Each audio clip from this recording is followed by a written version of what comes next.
Talk, Friday Talk. Hai Sobat Antara, ada Ovi di sini dalam Friday Talk, di mana kita akan membahas obrolan yang menarik dan tentunya penting. Apa yang penting? Salah satunya tentang stunting.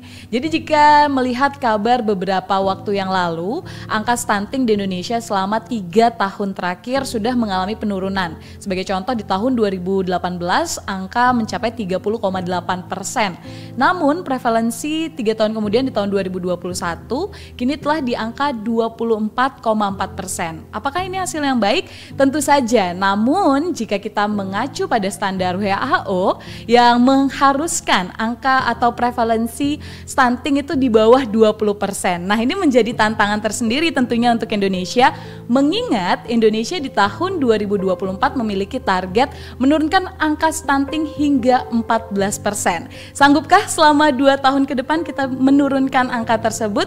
Yuk kita membahasnya bersama yang ahlinya. Tentu saja telah hadir di studio kali ini adalah Ketua Umum Ikatan Dokter Anak Indonesia, ada Dr. Pimpim Basarah Yanwarso SPAK. Hai Dok. Halo Mbak Ovi, apa kabar? Baik, ditanya kabar langsung sama dokter, kirain mau didiagnosa nih. Jangan ya Dok ya, karena kita mau membahas tentang stunting yang memang ini sangat urgent bisa dibilang di Indonesia saat ini. Nah, kalau kita flashback tadi ke data, 2 tahun nih Dok dikasih target oleh pemerintah. Kira-kira mungkinkan nggak Dok menurunkan 10%? Iya.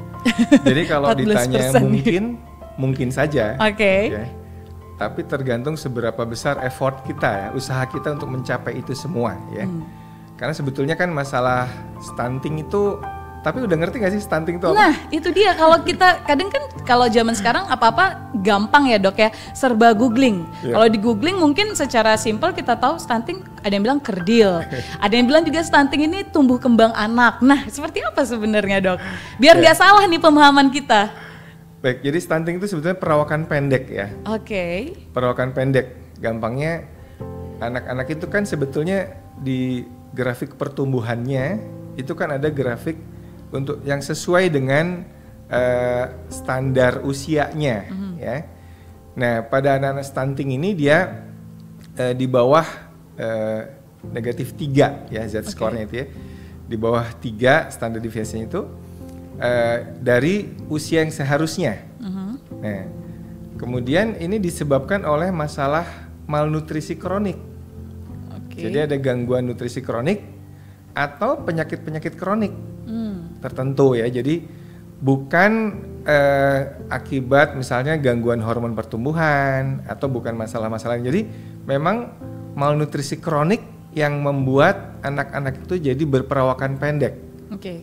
Dan ini disebabkan, kalau tadi ada ukurannya Dok. Nah mungkin boleh disederhanakan sedikit, ukuran ini siapa yang bisa menilai Dok? Apakah langsung dari misalnya udah lahir anaknya dinilai oleh tenaga medis atau seperti apa? Nah itulah pentingnya evaluasi pertumbuhan dan perkembangan anak secara rutin ya. Kita kan ada posyandu nih, atau kalau di kota mungkin pada saat anaknya kontrol imunisasi itu harus selalu diperiksa berat badannya, panjang badannya, lingkar kepalanya. Nah itu nanti ada grafik yang ada di Indonesia juga Kemkes itu mengeluarkan buku KIA ya, baik untuk ibu maupun anaknya. Di situ ada berat badannya, tinggi badannya, lingkar kepalanya. Tinggal dicocokkan saja. Ini anak saya masih on the right track nggak ya? Untuk masih di jalur yang benar apa enggak gitu. Nah kalau sudah mulai ada penyimpangan, baik dia datar aja itu sudah nggak benar, karena kan anak harusnya naik ya. Datar apalagi menurun. Nah ini mesti ada intervensi. Lalu siapa yang mengukur? Ini memang sebaiknya petugas yang terlatih. Ya, yang terlatih, dia ada cara mengukurnya. Untuk mengukur panjang badan bayi misalkan itu harus pakai meteran yang keras ya, yang datar, bukan meteran kain misalkan. Itu diukur antara kepala dengan tumit bayinya, diluruskan begitu ya. Jadi ada alatnya yang benar ya. Kemudian untuk timbang berat badannya juga menggunakan timbang berat badan bayi. Nah baru lingkar kepala itu pakai meteran kain, ya. Berarti nggak sembarangan sebenarnya, karena takutnya googling ibu-ibu zaman sekarang ya udah kita langsung diagnosa aja nih anak kita sendiri. Malahan harusnya secara rutin dilakukan di puskesmas, posyandu dan lain-lain ya dok. Nah terus tadi ada yang kedua adalah tentang nutrisi. Nah itu seperti apa dok? Ya nutrisi ya. Jadi sebetulnya nih kalau kita bahas masalah stunting, penelitian-penelitian yang menyelidiki kenapa sih seorang anak itu menjadi stunting, itu karena ada salah satu kompleks protein dalam anak itu yang namanya mTOR. mTOR ini adalah seperti saklar yang switch menghidupkan aspek pertumbuhan linear namanya. Pertumbuhannya jadi anak itu bertambah panjang, tulang-tulangnya bertambah panjang, organ tubuhnya juga membesar. Jadi ini satu kompleks protein yang terkait dengan pertumbuhan pada anak. Nah, switch-nya si mTOR ini akan bisa beroperasi kalau kadar asam amino esensialnya cukup. Gitu. Jadi pada anak-anak stunting itu ternyata ketahuan bahwa mTOR-nya tidak aktif karena asam amino esensial yang ada 9 itu kurang kadarnya dalam darah. Dan kita tahu asam amino esensial ini ada pada protein hewani. Ya kan? Jadi kalau di Indonesia yang murah meriah ya telur, ikan, unggas ya, hati ayam ya. Kalau ikan yang paling bagus tuh ikan kembung sebetulnya. Oh, ikan kembung ya? Ikan kembung. Itu omega 3-nya sangat tinggi ya. Kalau salmon tuh bagus juga tapi mahal ya. Baru mau bilang tapi budget nggak cukup. Oke, ikan kembung bisa. Ikan kembung itu budget lah sesuai dengan budget. Jadi sederhana sebetulnya untuk preventif ya, upaya promotif preventif di bidang stunting ini cukupi kebutuhan protein hewani pada anak-anak kita. Ya, jangan sampai salah persepsi. Oh, anak-anak sejak bayi kasih sayur gitu ya. Kasih sehat biar sehat. Bukannya sehat, malah bikin sembelit ya. Kalau kebanyakan serat pada bayi terutama ya di 6 bulan pertama setelah 6 bulan MPASI itu justru fokusnya nanti di protein hewani. Ya. Oke. Berarti setelah MPASI adalah fokus orang tua harusnya sekarang memenuhi asam amino tadi yang bisa didapatkan di hewani ya dok. Betul. Atau telur, ikan dan lain-lain. Nah tapi kalau tentang stunting ini tentu akan berhubungan dengan 1000 hari pertama kehidupan sebelum MPASI. Ini 1000 hari dihitung dari kapan dok? Dari baru lahirkah atau dari mana? Ya 1000 hari pertama kehidupan ya dari bayi lahir ya. Dari bayi lahir itu kita mengenal golden period untuk pertumbuhan dan perkembangan otak ya. Jadi otak manusia itu kan terutama di 2 tahun pertama kehidupannya itu mengalami pertumbuhan yang sangat pesat.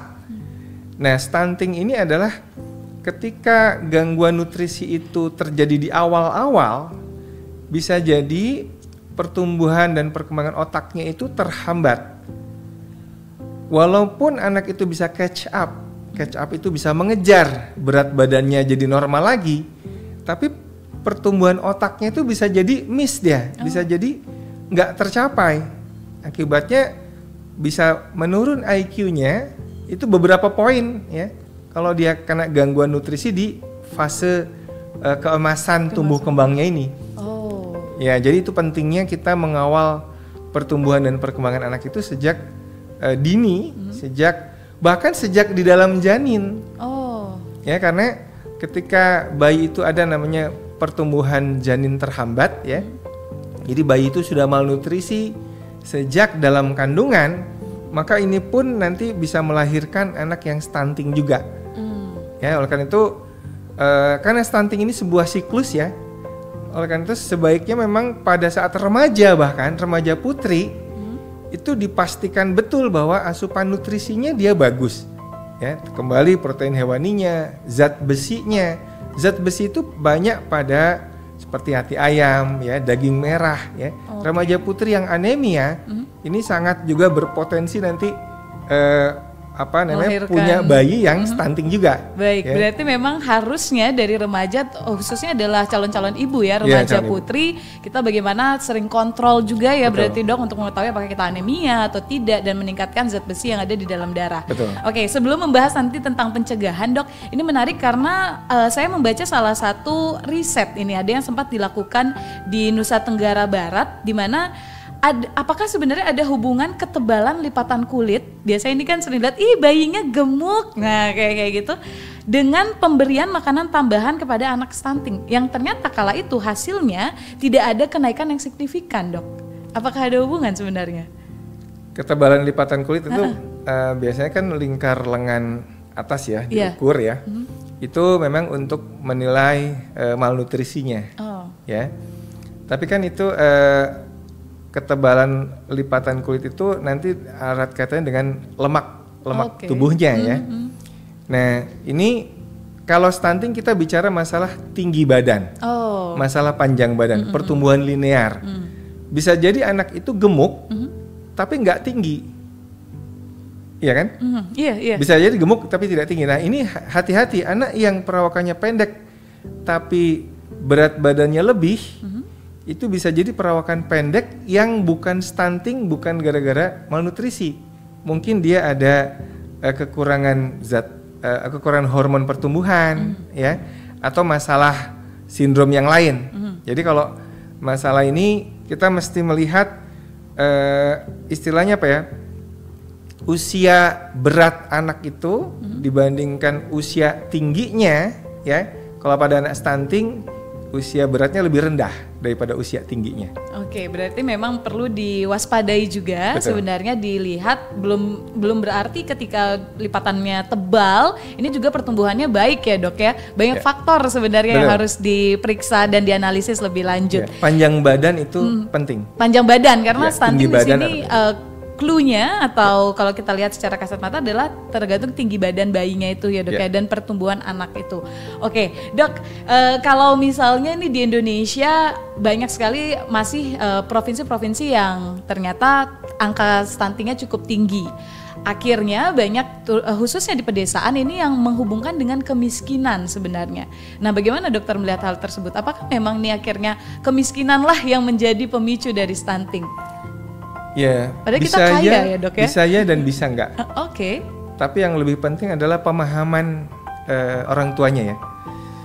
Contoh begini, di daerah nelayan katakanlah ya, orang tuanya menangkap ikan, tapi kemudian ibunya ikannya dijual, dibelikan mie instan misalkan, ya kan?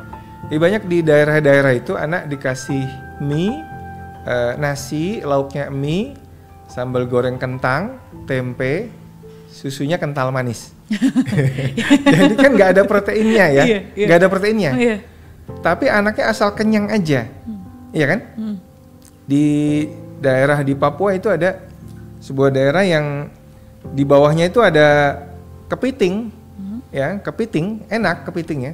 Kepitingnya dijual, diberikan mie instan, dikasihkan ke anaknya. Ini kan sebetulnya bukan masalah kekurangan tetapi ketidaktahuan. Edukasi ya kan? Edukasi. Dulu kita juga sering dengar stunting dikasih biskuit. Ya kan? Nggak nyambung. Nggak nyambung. Padahal kan stunting itu terapinya ya protein hewani kan, preventifnya. Kalau dia udah stunting berat itu mesti dibawa ke dokter anak. Mungkin perlu susu khusus ya untuk supaya mengejar ya catch up. Tapi kalau untuk promotif preventif masalah stunting ini, gerakan makan telur tiap hari, gerakan makan ikan tiap hari, itu saya kira sangat efektif kalau kita mau mengejar target pemerintah kita bisa tercapai ya. Jadi harus masif ini gerakan protein hewani pada bayi dan balita kita. Ini sangat-sangat penting. Benar, saya setuju ini dok, karena berarti kalau misalnya masih ada anggapan apakah gara-gara miskin akhirnya menyebabkan stunting, sebenarnya itu kembali lagi ke edukasi kalau kata saya. Tapi berbagai edukasi tentunya sudah diberikan ya dok ya. Apakah treatment edukasi yang harus diberikan antara masyarakat pedesaan dan perkotaan ini berbeda dok? Atau seperti apa dari IDAI sendiri melihatnya? Ya, terus terang begini Mbak ya, IDAI itu memang baru-baru ini aja dilibatkan betul untuk masalah stunting ini. Mohon maaf ya, saya agak curhat sedikit nih. Jadi dulunya itu kan memang nggak banyak. Kata kunci protein hewani itu belum keluar dari dulu.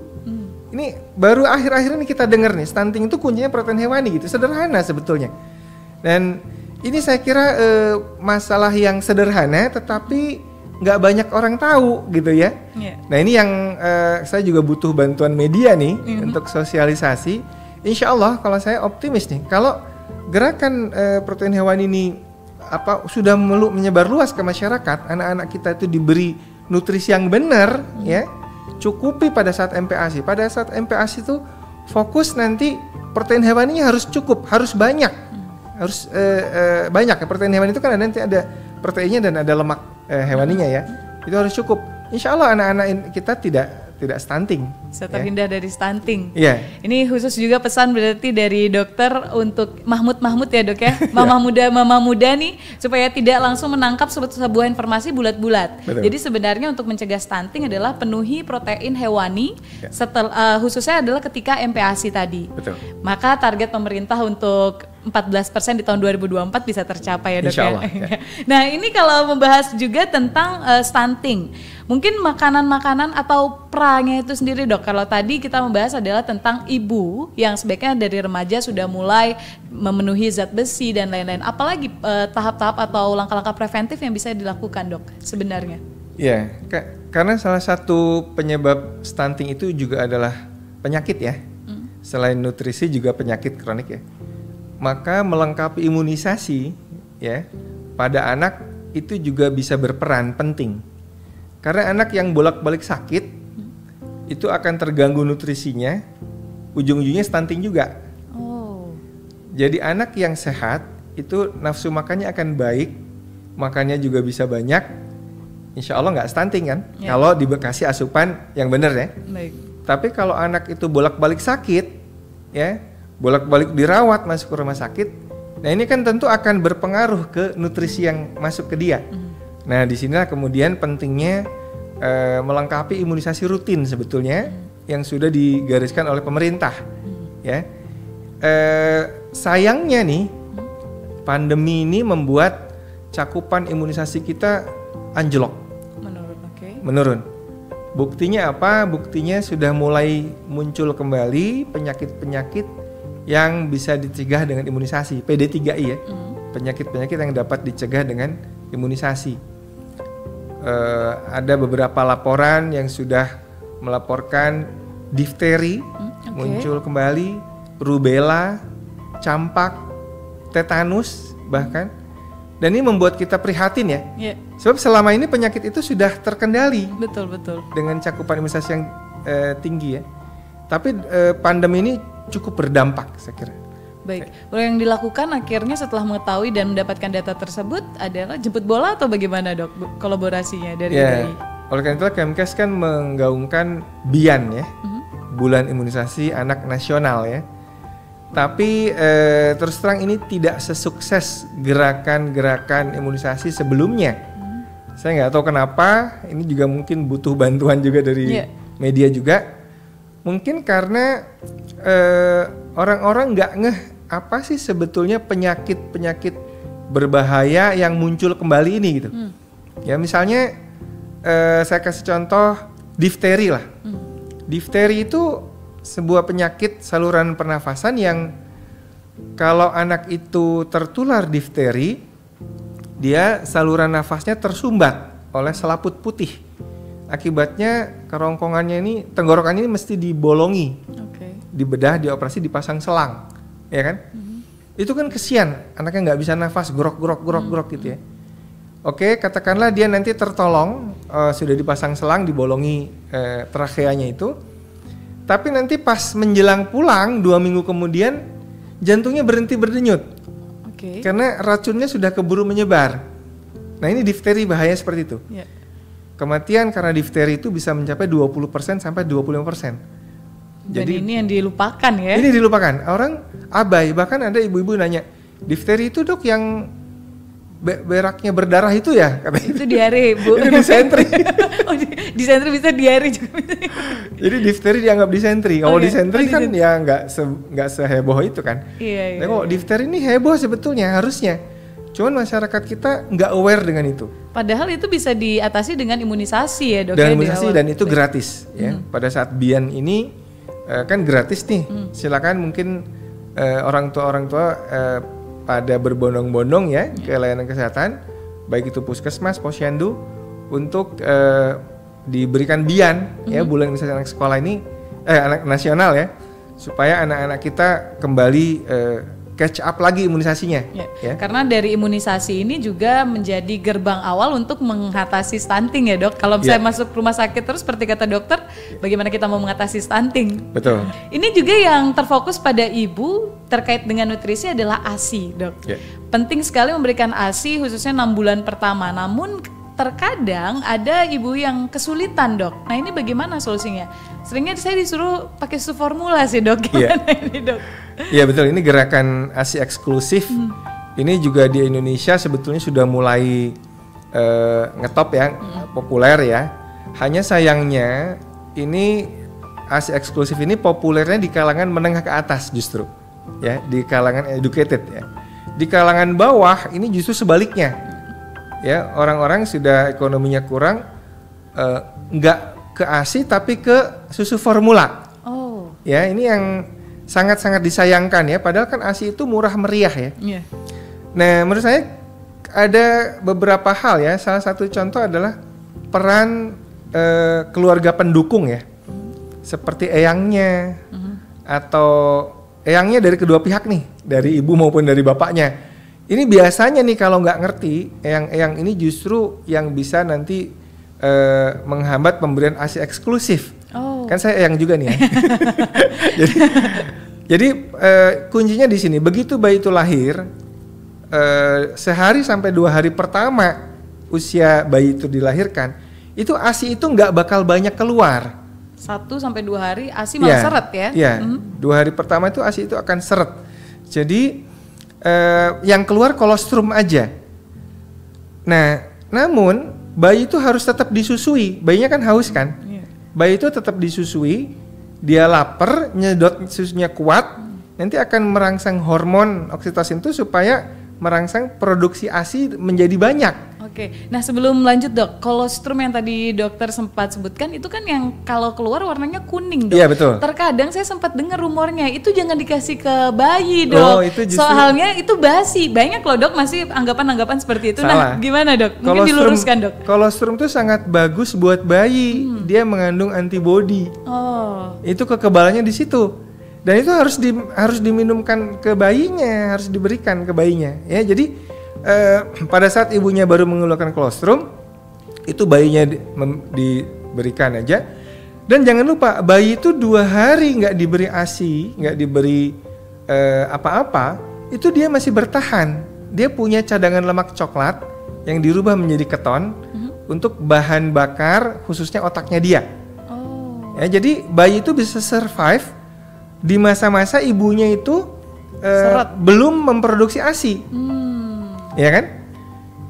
Nah, ketika bayi itu tetap nyedot dengan kuat, merangsang produksi ASI-nya bagus, di hari ketiga keempat biasanya nanti produksi ASI-nya sudah melimpah ya.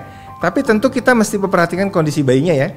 Kan ada toleransi berat badan menurun yang masih bisa ditoleransi ya. 10% tuh dalam, jadi kalau berat lahir 3 kilo, seminggu pertama itu toleransinya 10%, jadi 2,7. Jangan sampai turun bablas, dibiarkan aja, itu juga nggak benar ya.